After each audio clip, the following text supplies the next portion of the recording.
O fine ya she farming. O chi etene ya babuna menenye fa. Te mamu mi yo tan. Ya nu kwale mi won mamu mi yo jogba. Wo ma nu o ke ba wo shikun anu kwale fefe fo na lo yin ye nde. Ojogba. Fefe fo. O ma fefe fo. Wọ́n ní wọ́n bí ọ̀pẹ di wọ́n bí wàlà sèkè. Street. Wọ́n bí ṣọlẹ̀ mu, wọ́n bí nùjà, wọ́n bí àsìtẹ́rẹ́ wọ́n gánà máa mú fín. ene talo ena fu ko na kecha magia cheme ida be fe be wo se be ne me ka me yo manche wo se be ne me ka me yo manche won pa me fe fai yo wale yo ma cho won pa me fe fai a me fe ko me na ka twa ma ka mashi be wo bia wo sa fie ma ka shi pepe ha wo mo be ne wo ma ne efe fo ka pe wo tawo o ya fe gba lo ni kan manemi ni fane mi le wale wo bo ake usopo eja ga na gbuma ne bote gbasun ami ni nye sole ewo nye hweni na kanye na le ewo mi he wala ke wodun ma ni ke omo efe sefu wo ke ma wo shipon woni ni eni aba wo bi osole mo wo ha ma ni eni aba wo ne ko wo ye wo ke ji wo ke ma wo shipon wo me ni wo ya ma wo mi wo yin ma ni wo ke sole wo ha ma o fa ne me kokro me lo na amane bote mi ko na no wo ye ji ama lo mo ji amehun ana ngo amenyo meko anu kwale mi ama mi yu ake bi osole mu ke wa wo e ja ke ma mo mi e ka jote ma mo mi o ya ayala o ko egbonu o ha me pi nya ya ma mo mi e ja ke ko te ma mo mi no te ya la bo ke ni fun e wo he o fa ne ye jeme no ani keji ote mango meneke alo ma te shpon chi ye ani bonu alo yo onyo obenko ona ye sami ye anu kwale mi kaji ma te shpon bo mo no ke ma e awo shpon o ke nu besan bo yo hu kaji o ke ma e awo shpon o ke nu besan wo ye fe kaji ma te shpon pe o ke nu ko besan ashibeni abagbena abafangma na abashu data se dani ekoleta fla cheka fla kajo ye fatalo o ba nyo ye no o fa ne ye eshiba mi na gbe no kula miniji osu eni kiyan Gbawe ma fe age wo yojibo e osu eni ni ke ha ma ji mi da ma fe shi ni mi bi wala se kele mi ha mi e ko me fe mo ye wo shi awo e ko me fe mo yo mo wo nu pa ni yo mo mi wo he amehe wale me shi amekun na me do mo shi na me nu tumo na me tumo me chule pepe na me chule ame ya no pepe na me chule pepe na fo manye me na be le mo ni market wa gan me woni bi papa nje wode won pa fai wa gan me woni bi nje wode wa wono fia no ni ju wode ye nya wo fia ko me ni woni ye na ka woni ya hawo woni bi ni ju wode wo ka woni ne junu ahe a woni kaka be ku heni e wode wo pa woni ne junu mi wo ka he a woni ye gbo ade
Gbawe, Jasek, Mumo, Adam Pate, 40. The guy she does, you better be on. Don't you was there, Amena. The young man, the Camufu, training up the owner no live here. She died. No more, he died. He died. He walked, I walk there, no more than you.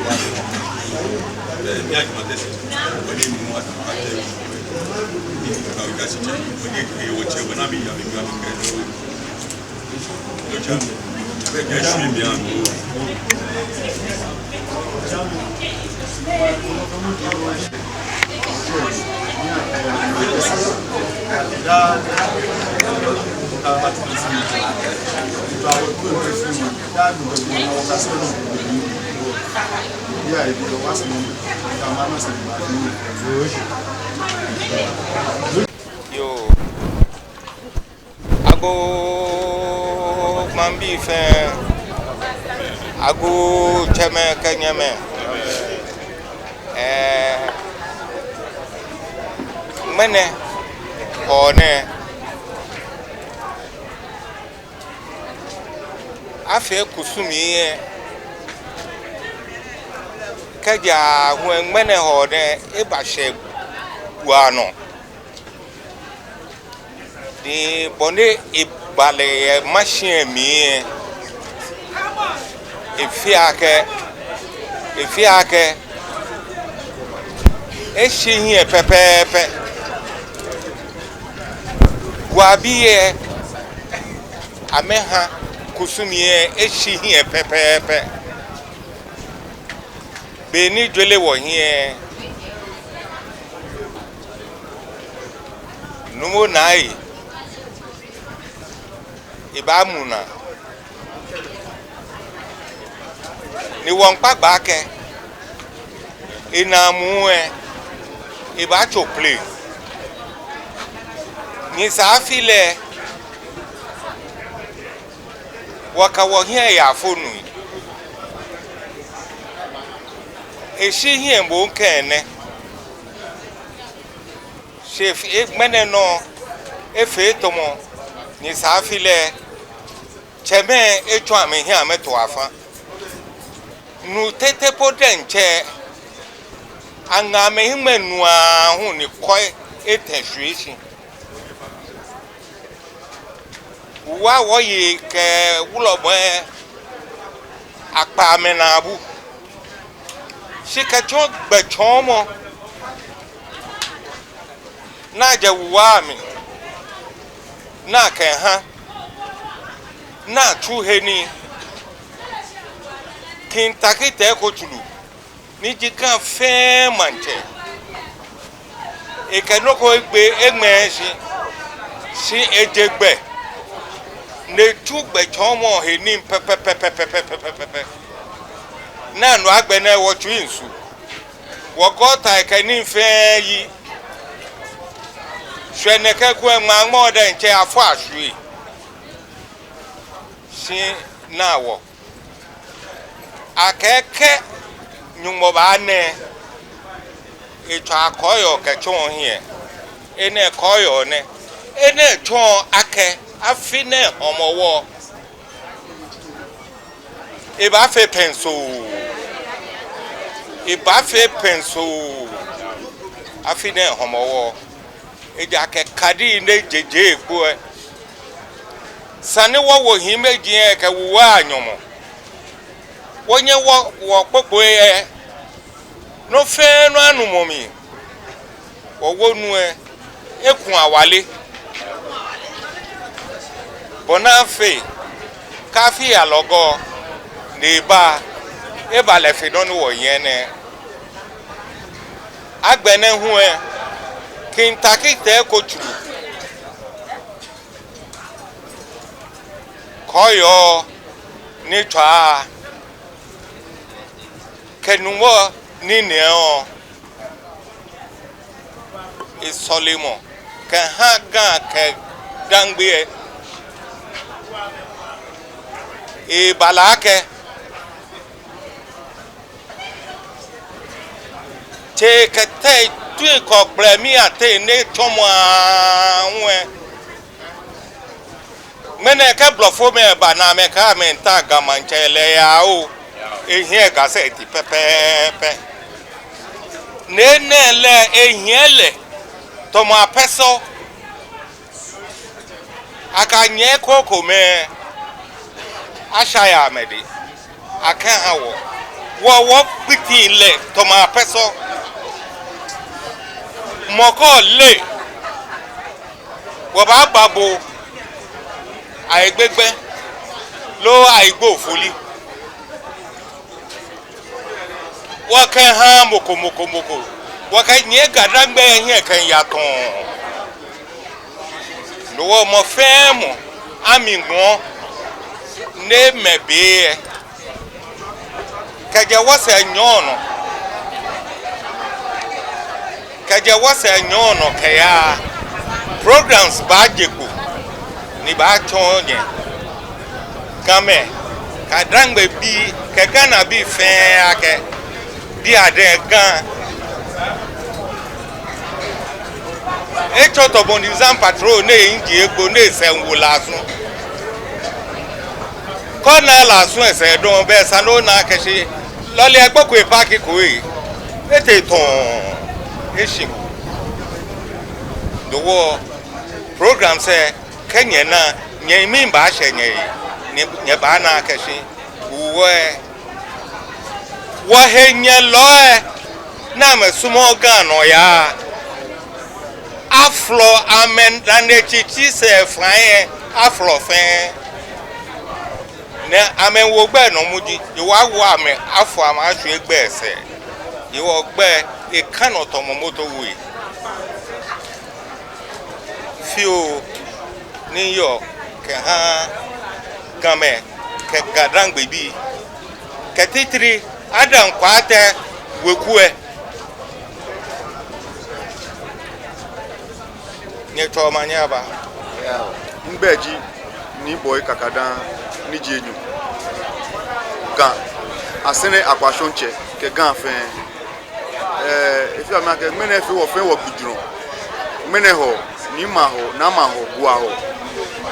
mene wo fangma o chile mi dantu yafa du for sakumo yafa show for me so for me so a gbese afie ke kole yafa mene ho Gua fa wo ke mboke wala wo na ide ba afa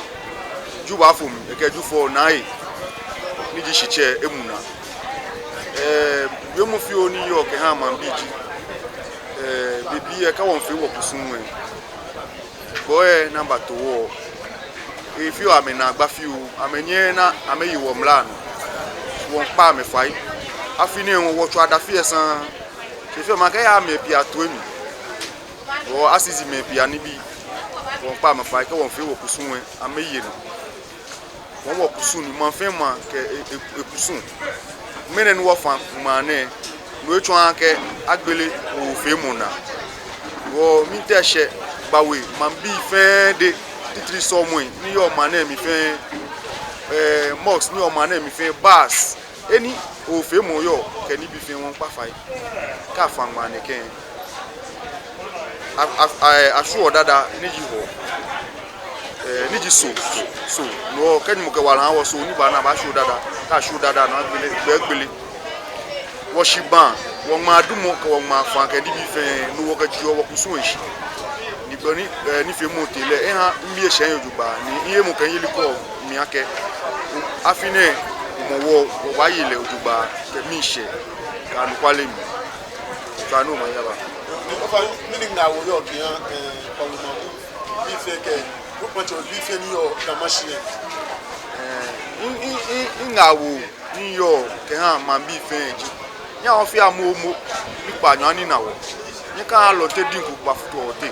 ka wo yi gbo na wo ka wo he no cho asgame wo be ko me fe mu wo da ni wo han ni boy e bote wo ke fi egba na wa loji no ko ni ke fi egba na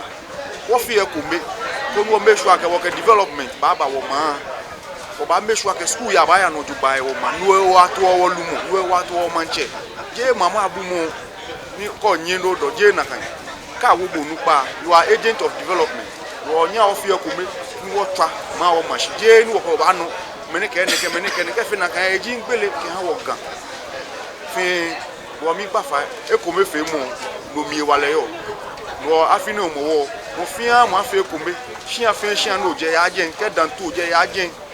ke fi pon wo je ya je nke gbese o je ya je mo fi an mo aye shi an o fi e ko me ni wo ke you afile twa no mo nya yo ni me ke na me cheme ke nyeme ablade abi mi banye de manye jron afe game fe no ni yo mi jakeshi mene eshe Gua biano ni amete Ŋmaafãa mi Ŋmaafãa wo fe wo yo da se akelele ma yeye tamo boni wo pa agbe lele o manye jron efe ga tete fe no emnjele jake ni safile ka fi enyo ne wona na agba ina gba je akeshi wo wa wo ye nonu wo pa agbe amede e ba no eja ke kadun ma no na pa agbe je akeshi gbe owo awa megbeken yakon shini safile e ba le na kan afi enyo ne nwe no ehwe shicho shi afi ne odasen wo yo je akeshi keji aduma apagba ke ma yaye ni to ake ka ke ma wo shipon no ane ahwe no ni no ane awo inshomi ni won na lo ni won na ma bona fe ka oba agba kon won na eko ni wo kaye kon lele ene te no hwe no no pa agbeji akeshi toto mo eni ba ninu ewo na agbai ke nibi eya no jogba wode eche ake ga me wokwe ni no fe no te no manye hwe no wo fe wo hinga akeshi nibi ni wo woi ke won yimeji ke yemeji ni ba jedon amesumo wakafe bonafe be febe ni wo ke ma ba wo shipon ma yaye ahawo ne wo no yo mi jake afiete afie bani na wo yo bon ni wo bo bon pa nu ogla fa ba so won yen ka to ape won na ka yin mi ni watashi ni woteme ko me wo yaye na fi ni kamo won yen wo bani na nyira don ngbeji ni brenya ajiman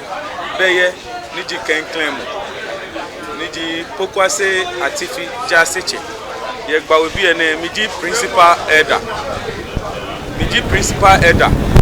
ye Gbawe bi ene iwe mo fio ni ta o ma yue kenga wo fio mi ta o ma wo mambi ji e fio me ko ma ke keji afe kusun to mo ne ken be ajawo titri e fio Christophe ke Muslims ke son lo e conclome alo so asafo e conclome akeke won fo ne kan kusun ne be won jawo won ta ni mambi fe anale akeshi keji won fe ne kan kusun ne we mo ne ye ha gan tete ke tete fe ke manse bi fe konu ne ke majawe mo ji ne alo ngawo ne ni bon odumo ne ke ngawo ne no ni bo ke wo mo won pa 5 o ne ke kusun ne je ngmene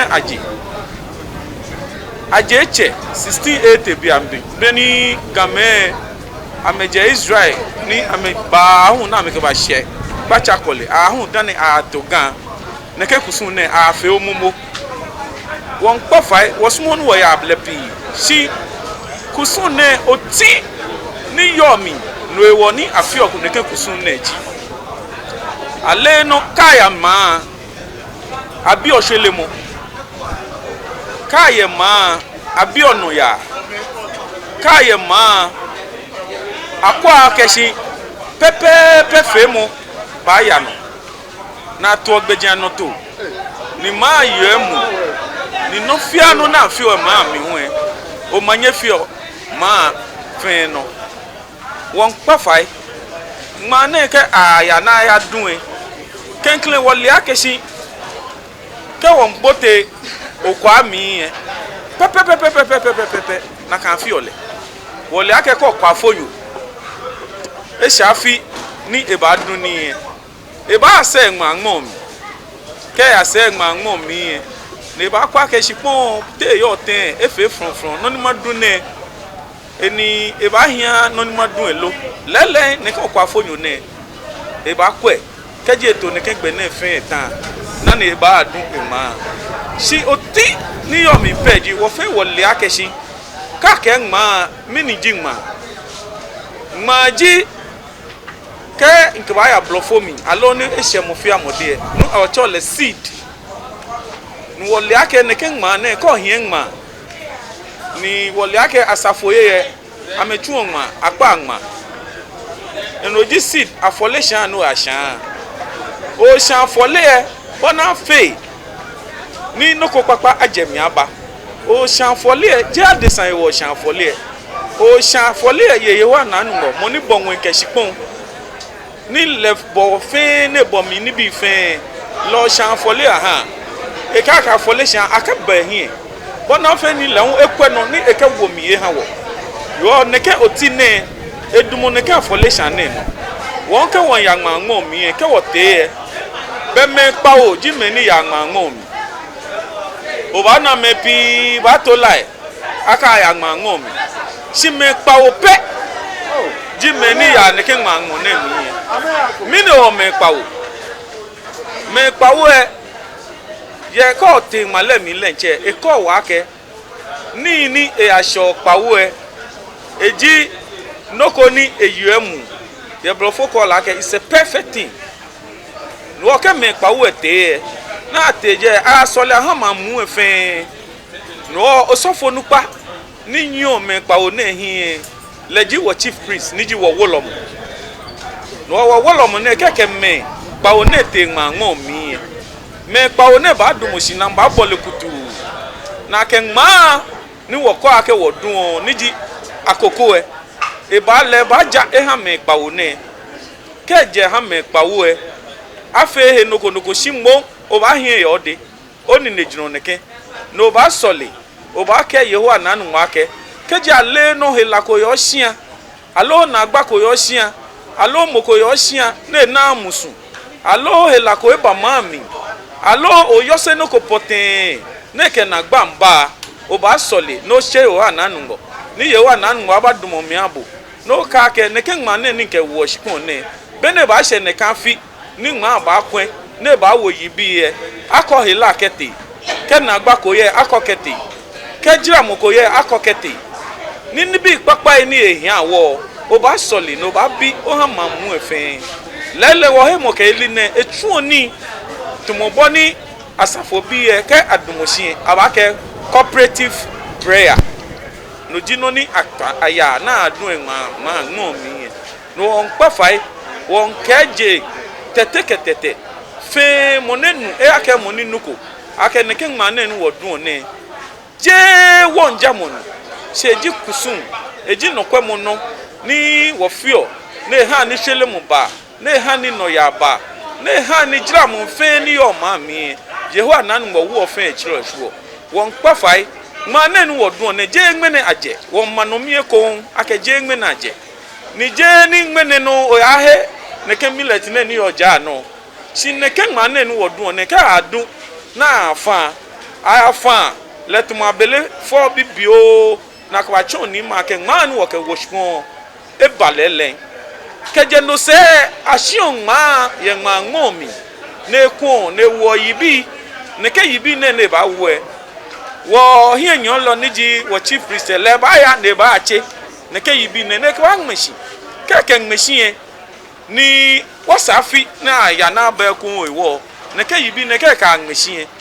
keke adumono no keke ka adu no ne kan yibi e keje 1680 na bo endumo na kan yibi e no adu ko ba shi bia ne won kpafai akemofia mo ahe ne wo mi ni la mo nenu e akemo ni nuko na hie ni mofia mo anu hihia ha wo bona fe ni ke wo mra ko ye ne ke ni na he wo le akeke won sole e won hinma nma hi la hu fitai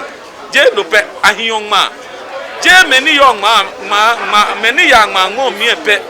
ni amehion ma si won kpafai akeshi mofia mo hion ma na meke pia ne ke kusune nye twa no djun o ma ne djun abla nye fe no fa ne won ba ma nye djun abla nye fe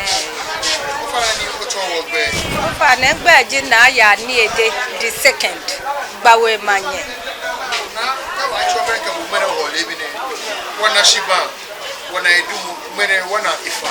o fe ma fe nyi ni shewe mo ko yo haga tete ko bi ni o Gbawe ke ko waji shida ji no ni wo ke ho fe aka ha wo pe ni wo ba shi ni wo dromo na ngmene wa afa ate hu enma e ba lo jopa ni safile wona le na kankura ni safile mi ya wa fi o shi dromo na kaja dantu kamo sakumo kamo kole dani mene ba she wo Gua ne no ne mo fe mo mi she ojogba shida jino nu wo ke ha okleje ma wu e wondale shi aka ba mo fe mo wala yi bi ana sho dada nu wo ba hwi won bi le no ne ba wo yi ka shi ka so ni ba na wo ba hwi dada wonda mo fe mo ni ba pa wo yi se shi media bi fe mi bi wala ka he wale ika ha media fe eja ka menutumo e ka shi akokura